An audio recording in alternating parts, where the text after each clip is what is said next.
Sa awitin, ano? Yung mga mukha ninyo, parang gustong umiyak. Yan po ang kasiyahan na galing sa Panginoon.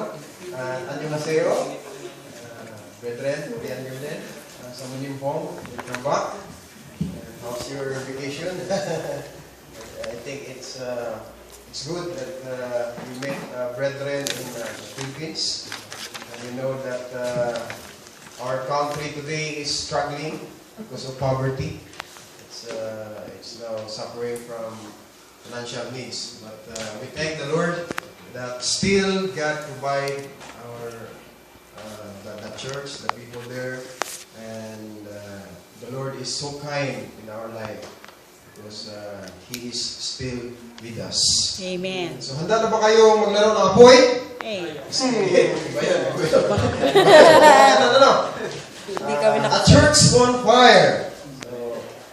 Are you on fire?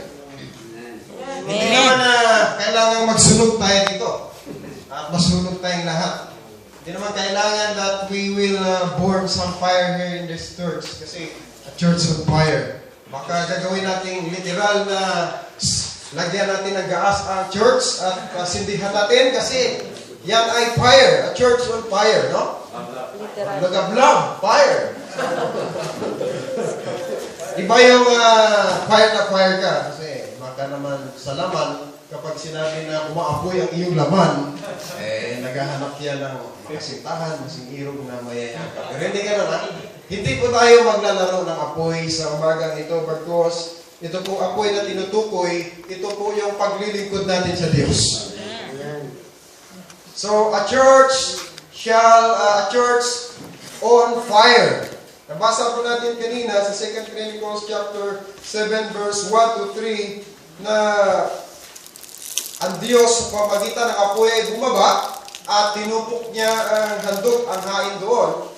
At napakakamangha-mangha nga naman kung ikaw mismo ang makasaksi sa kapangyarihan ng ating Diyos. Amen po ba? Amen. Naisip ba makasaksi ng apoy at kayo matupok? Wag naman. Wag pa tayo matupok dahil tayo kayo maglilingkod sa Diyos. Ang nais lamang ng Diyos na ipahatid sa atin sa umagang ito that we church should always be on fire. Na tayo ay patuloy na magningas sa ating paglilingkod sa ating Panginoon. Amen. Nung kabataan kayo, malamang mahilig kayong maglaro ng apoy. Di po ba? Iniipon natin ng mga sanga-sanga ng mga kahoy. At yung mga dahon-dahon. At tayo ay mag-burn fire. No? Tayo ay magsisindi ng apoy. Sapagkat sa dilim ng gabi, napakaganda tingnan ang apoy. Tama ba? Kapag ikaw nasa dilim at walang apoy, walang liwanag, ano itong mangyari? Napakadilim na dilim. Simple lang. Parang naglulukuhan lang tayo. Darkness is still darkness. But when darkness have fire, have light, maganda po, di ba? Nakakagawa tayo ng gusto natin gawin.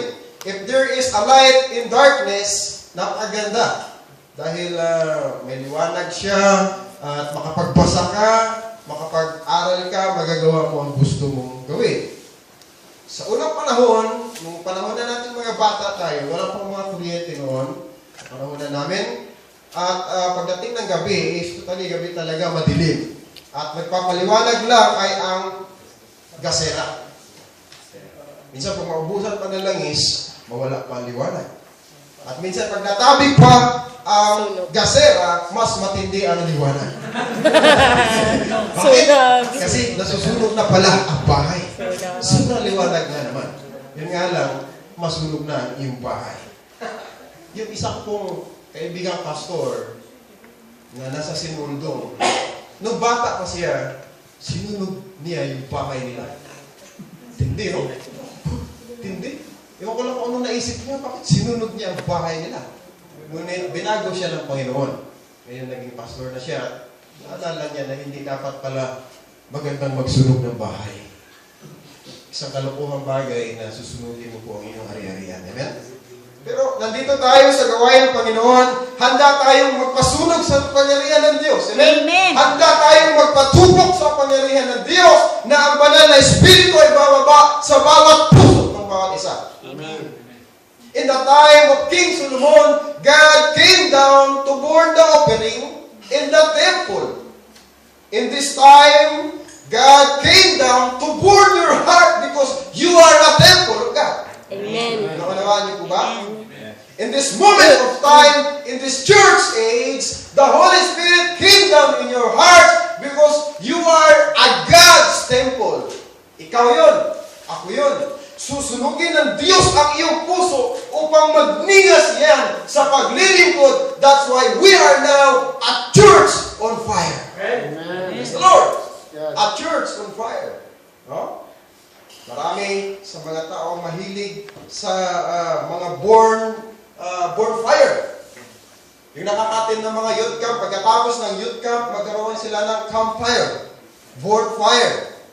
Na nagpapahiwatig yun ng light in darkness. And the fellowship with each other kasama ang ating Panginoon. Amen. Because when there is no light, darkness will prevail. Mga niyo po? Amen. Kung walang ating Panginoon, kung walang liwanag, mangingibabaw ang kadiliman, at ang magtatagumpay ay si Satanas. Tama po ba? Amen. Satan will prevail if there is no light. Sa buhay natin mga Kristiyano, if you have no Jesus in your life, who will prevail? Satan. Satan. Satan will prevail in your life because you have no Jesus. But if you have Jesus in your life, Jesus will prevail and Satan will be defeated. Why? Because Jesus is God, He is powerful, and He is light, and He will burn even Satan in your life. Amen. God is fire. The Holy Spirit is on fire. Amen. That's why this new life church, we church, be on fire. Amen. Ang pagkakaintindi ng iba, pag sinabing church, pupunta tayo sa church. Bakit tayo pupunta sa church? Maraming chicks doon. Marami tayong makikitang chika babes doon. Wow, pag sila nakaupo sa unahan at pagka-commending sila, napakagandang tingnan. Yun po ang thinking ng mga boys sometimes, no? Minsan na tayong naging Katoliko, at pag sinabing simbang gabi, napakaaga mong gumising. Amen? Amen po ba? Sino yun? Pero pag simbang linggo ng umaga, ayaw mong gumising. What is the wrong with that? Simbang What's wrong tabi. with that? Ha? Mas madilim kasi simbang gabi. Simbang tabi. Oh, mas madilim dahil simbang gabi. Sabi ko nga, inisip ko, bakit siya naging simbang gabi? Ha? Madaling araw mo naman ginagawa. No? Kaya ang mga kalalakihan, pagka malapit ng December, sila po'y nagagalak, sila po'y talaga namang nagpapagwapo at talagang nagpapabango, nagpapagabagong gupit, sila'y handsome na handsome. Dahil mag-uumpisa na ang simbang tabi. Sama si Banligaw. Simbang tabi at simbang ligaw. Sa tingin ko, it is not a true worship to God. Because a true worship to God, it comes from your Heart. heart. True worship to God comes from your heart. Dito po sa Matthew chapter 3, verse 11, mabasa natin that John the Baptist baptized Jesus Christ. No? John the Baptist baptized Jesus Christ. At sinabi po ni John the Baptist, I indeed baptize you with water unto repentance. Okay. Nagbautismo si John the Baptist sa saan? Tubig. No? Sabi niya, babautismo ako kayo sa tubig upang sa inyong pagsisisi. That of what? But he that cometh after me is mightier than me. It conclude that Jesus Christ is powerful than all. Amen. Si Jesus Christ ang binautismuhan ni Juan Bautista. Sabi ni Juan Bautista, hindi ako karapat-dapat na magbautismo sa iyo sapagkat mas makapangyarihan ka sa akin. But Jesus Christ said, let this done, no? To fulfill the righteousness. And then when John the Baptist baptized Jesus Christ, sabi ni John the Baptist, but he that cometh after me is mightier than me, I whose shoes I am not worthy to bear. He shall baptize you with the Holy Ghost. Wow. Amen. Praise the Lord. He shall baptize you with the Holy Ghost and with fire. No? kapag ikaw ay tumanggap sa Panginoon, kapag ikaw ay nanampalataya kay Jesucristo na siya ang Diyos at siya ang tagapagligtas sa iyong kaluluwa, bababa ang banal na Espiritu na kagaya ng apoy na babautismuhan ka. There are two kinds of baptism, and that is the baptism of water and the baptism of the Holy Ghost. Amen. Sino po ang tunay na ligtas dito? Praise the Lord. Praise the Lord. Naramdaman niyo ba ang banal na Espiritu sa inyong puso? Amen. Did you feel the Holy Spirit in your heart that when you sing, you feel the Holy Spirit? Amen. You want to cry at the Holy Spirit. You want to shout a loud voice to the Holy Spirit because the Holy Spirit empowers your heart like a fire. No? Like a fire. Kumikilos siya ng kagaya ng apoy. That love of God is like a fire. Sabi ng awit kanina nila, Brother James, Father James, sila Brother Mark, no? Love is like a fire. Because our God is like a consuming fire. Amen. That is how a powerful and great is our God. Hindi naman dahil siya ay apoy, ay tutupukin niya tayo sa apoy at magiging abo na tayo. Hindi naman dahil siya ay apoy, ay masusunog tayo sa apoy. Sinisimbolo lamang na siya ang apoy at tayong iglesia ay mag-aapoy sa pananampalataya at sa paglilingkod sa ating buhay at dakila na Diyos. Praise be unto God, no? So, napakahalaga po na maintindihan natin that God is a consuming fire. Hebrews chapter 12 verse 29. Saan po natin ito? Hebrews 12 verse 29. Okay? Our God is a consuming fire. Sabi dito, sapagkat ang Diyos natin ay isang apoy na namumugnaw. He is our consuming fire. And He desires to have, no? And He will have a church that is on fire. Ibig sabihin po, nais ng Diyos na ang iglesia ay mag-aapoy. Hindi nasusunog. Mag-aapoy ito sa paglilingkod niya sa Diyos. Amin po ba? Amen. Mag-aapoy ito sa pagpupuri niya sa Diyos. Wala man ang ibang mga kasamahan natin ngayon sapagkat busy sila sa kanilang mga gawain, but we church, we souls that are here are on fire to praising God. Amen? Amen. We are on fire to praying our brethren in the Philippines. Amen. We are on fire to proclaiming that God is God and He is holy above all. Amen. God is powerful. God is mighty. God is God. Amen. King of kings. He is Jesus Christ. The Holy Spirit is fire. He is powerful. We bow down before God. Amen. We bow down before His presence because God is consuming fire and a powerful. He desires to have and will have a church that is on fire. Ayaw ng Diyos na may church na malantalang-talang. Ayaw ng Diyos na kapag nakikinig ka sa salita niya at tumupo ka para kang patay na gulay. Walang kabuhay-buhay. Ano bang nangyari sa iyong kapatid? Ano bang nakain mo? Ano bang vitamina ang natikman mo? Bakit patay ang pananampalataya mo? Namatay na ba ang ilaw sa puso mo? No. We always should rekindle our fire in our heart. Sindihan mo yan pag namatay ang apoy sa iyong puso. Sindihan mo yan para yung paglilingkod mo sa Diyos ay masigasig ka. Amen? Kulang na lang. Tanggalin mo yung puso mo at ibigay mo sa Diyos, Lord, hear my heart. Accept my heart because I love to serve you. Amen. Amen? Amen. Ibigay natin ang ating puso sa Panginoon on fire with His divine presence and His power. Do you believe that God is powerful? Amen. God is powerful. And above all, He is powerful. Fire consumes, sabi dito, burns out the sinful and unnecessary stuff in our lives. Yung apoy, ano pong ginagawa ng apoy? Tumutupok siya. Ng kasalanan. Sinusunog niya. No? Literal na apoy ito, ha? Kung kayo po'y nagsisinti sa apoy, kayo po'y nagsisigaan kung mangyari sa sinisigaan ninyo. Masusunog. At pagkatapos masunog, mauupos. No, wala na siguro na nigarilyo dito.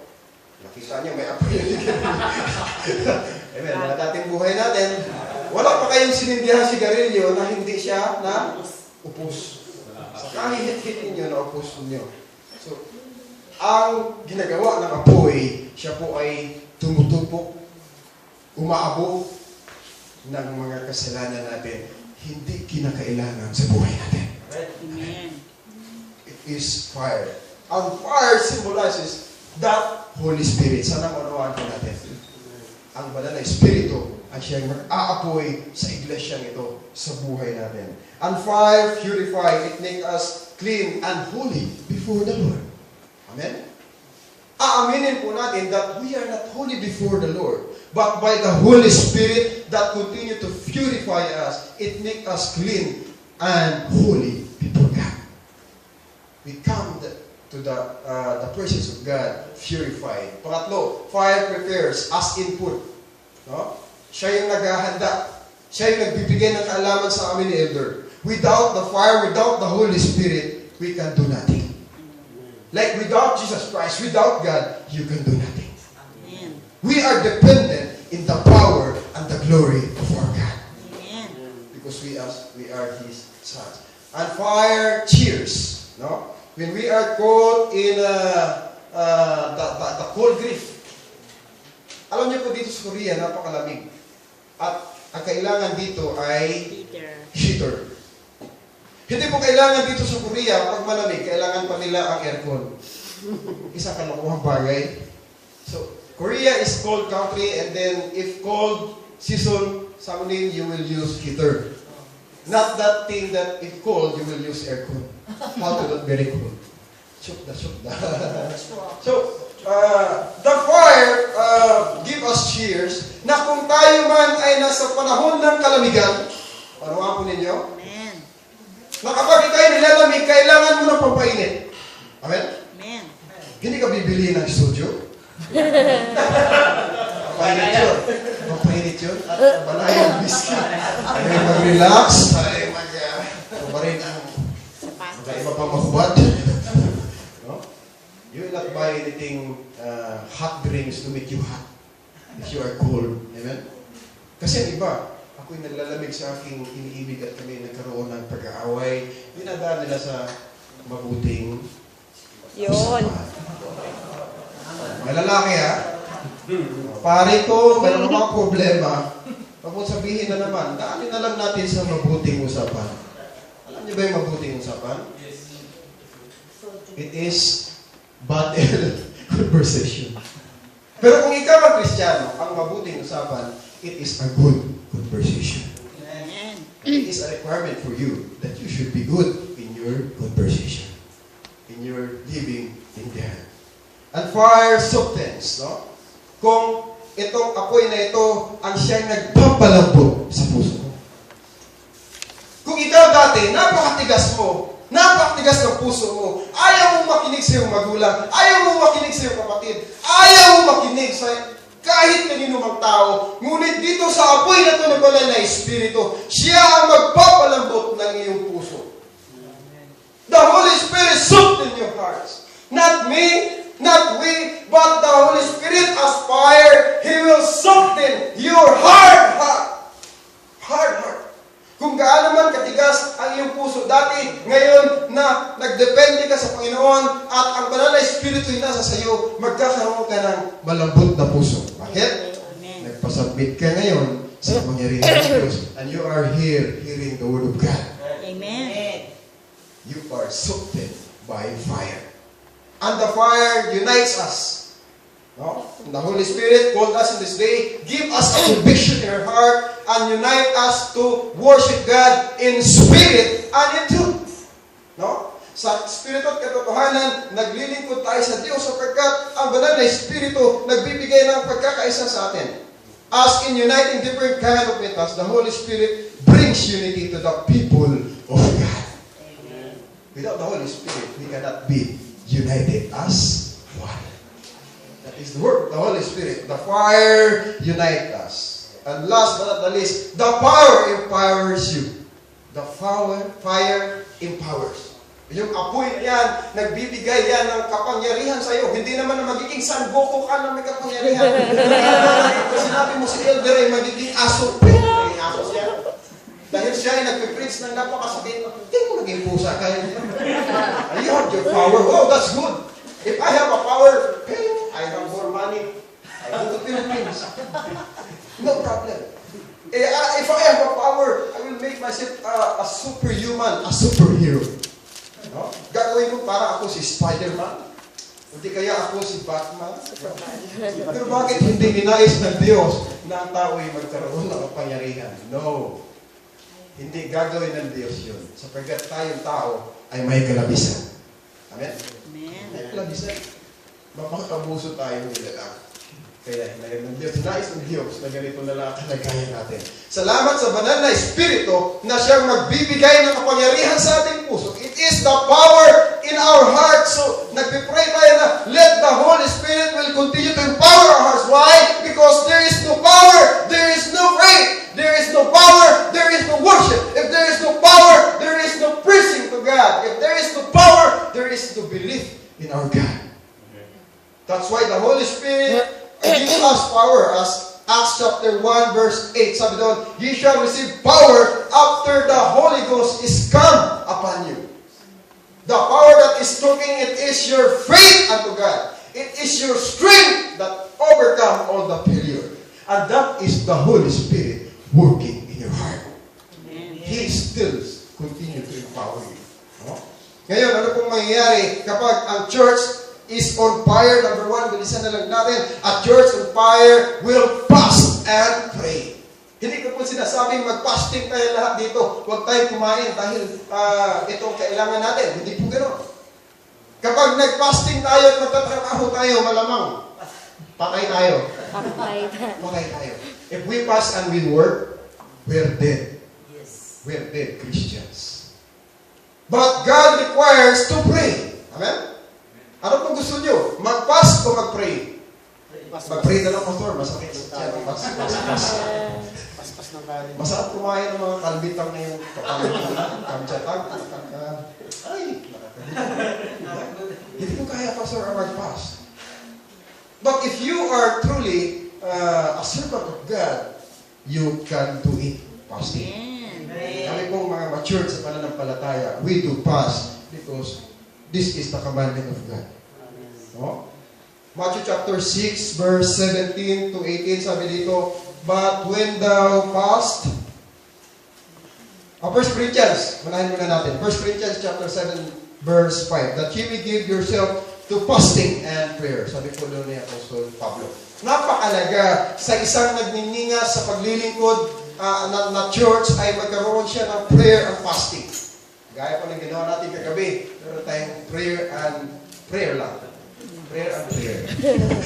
Wala tayong naging fasting po kagabi. Now, we will give ourselves in prayer and fasting. The word is promised. Matthew chapter 6, verse 17. Sabi dyan, but thou when thou fastest, anoint thy head and wash thy face. Sabi doon, that thou appear not unto men to fast, but unto thy Father which is in secret, and thy Father which sit in secret shall reward thee openly. Kapag ikay nanalangin ka, dapat nagaling ito sa iyong puso. Kagaya ng kustumbre ng mga Hudyo, nagbubuhos pa po sila ng langis. Huwag po ninyong gayahin yan. Hindi na po natin kapanahonan yan. Na baka kung magpas kayo at manalangin, magdadala kayo ng isang galong langis. At sa kundyang ay magbubuhos kayo. Amoy lata na kayo, kunti na lang ay mahahati na kayo. At lilipat na kayo. Salamat naman makakauwi na sa Pilipinas. Wala lang, guys. Eh, napakalahati. Huwag lang malagyan ng asin yung kalahati sa Pilipinas. Your Father will reward you if you pray sincerely. Amen. That is how church will fire. Pray always without ceasing. The example is Moses.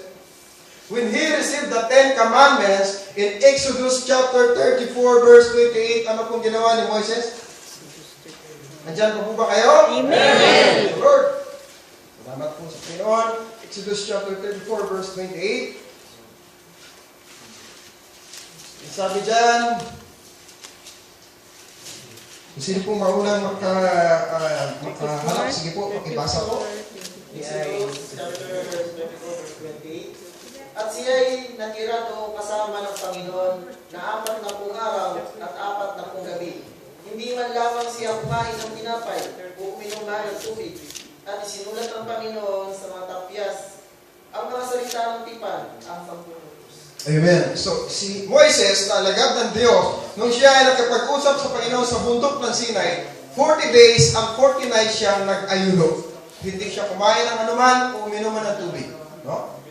Well, hindi naman sinasabi na gayahin mo yun.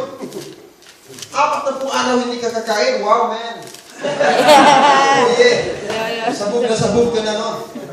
At baka naman kakausapin mo na ang sarili mo sa salamin. No?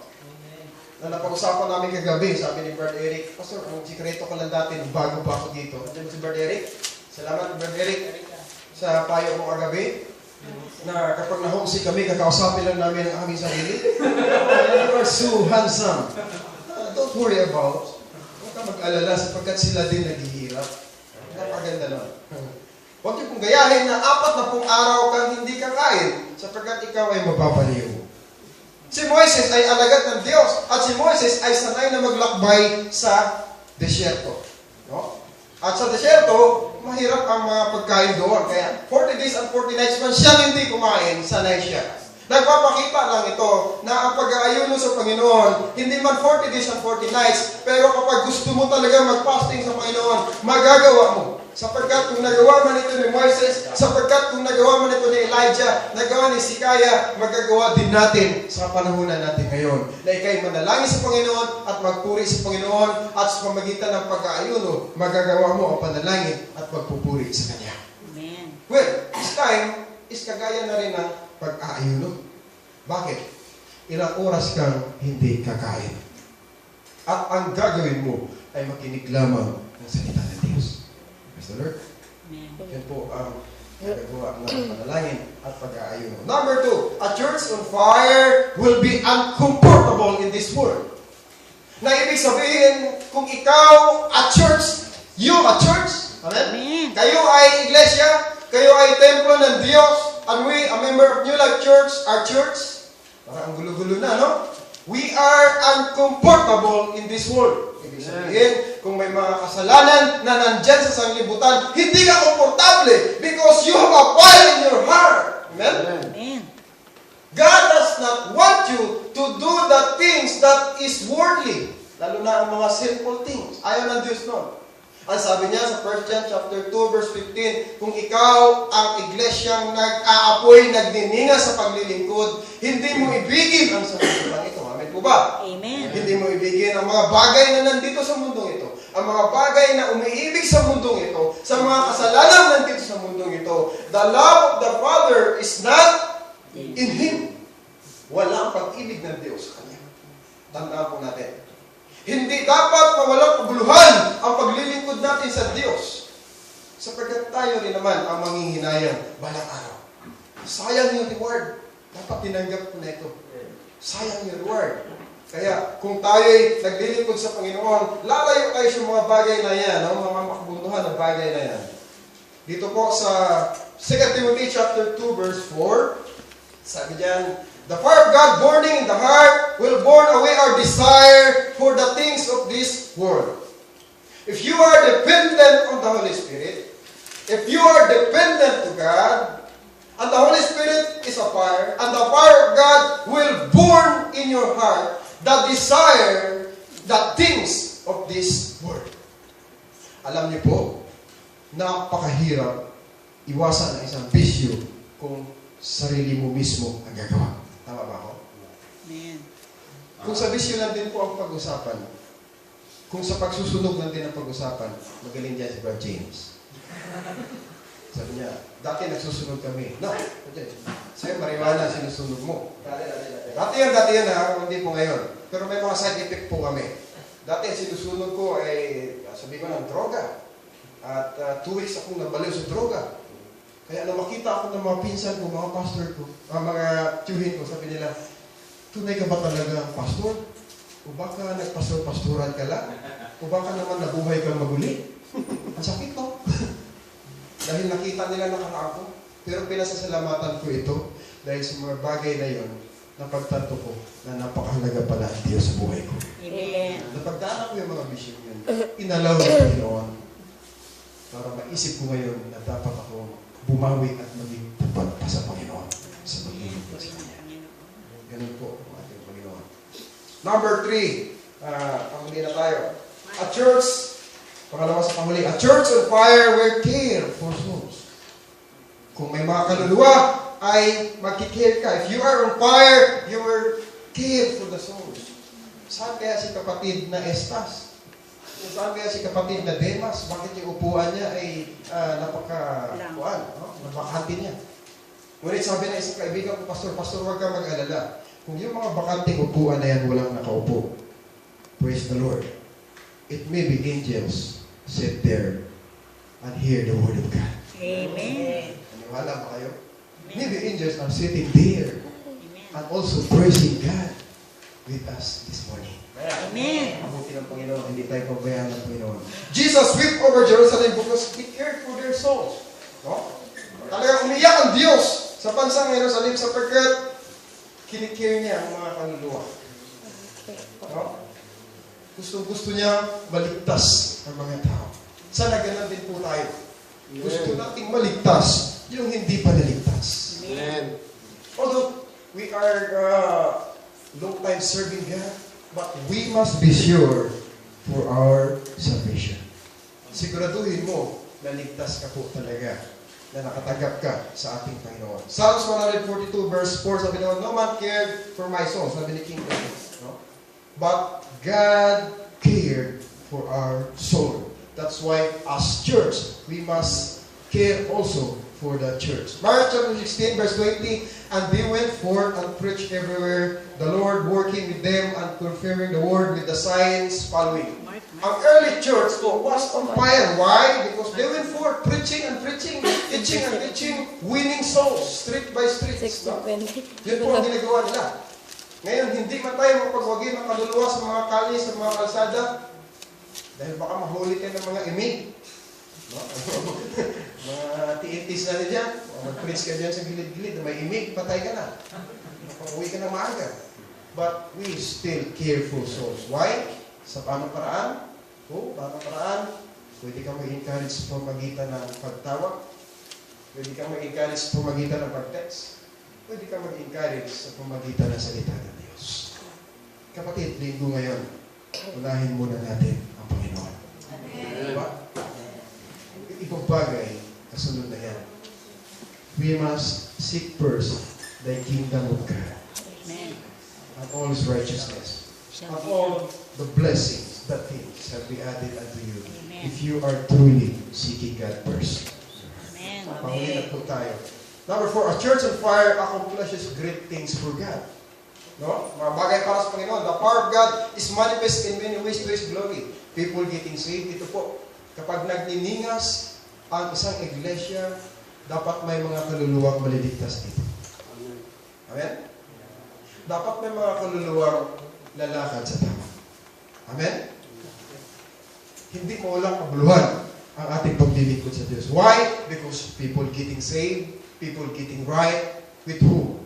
Right with God, right with each other, and the prayer answered.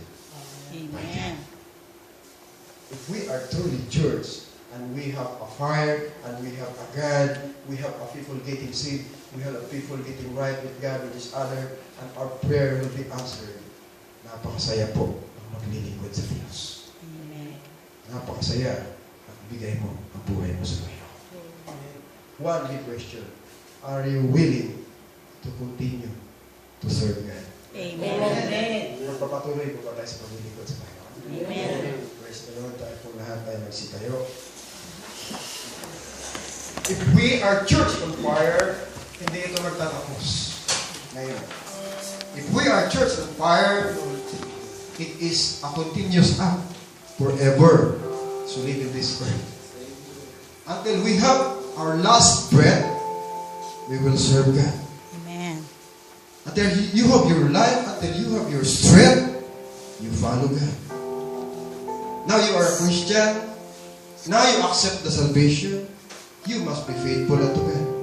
Why? Because we do not know at any moment, at any time, Jesus will come to get us. Jesus will come for His own. And we are God's own. Kung may-ari tayo ng Diyos, kapag kinuha tayo ng may-ari sa ating buhay, sana'y maging handa at maging tapat ka ngayon so that someday you will be with God.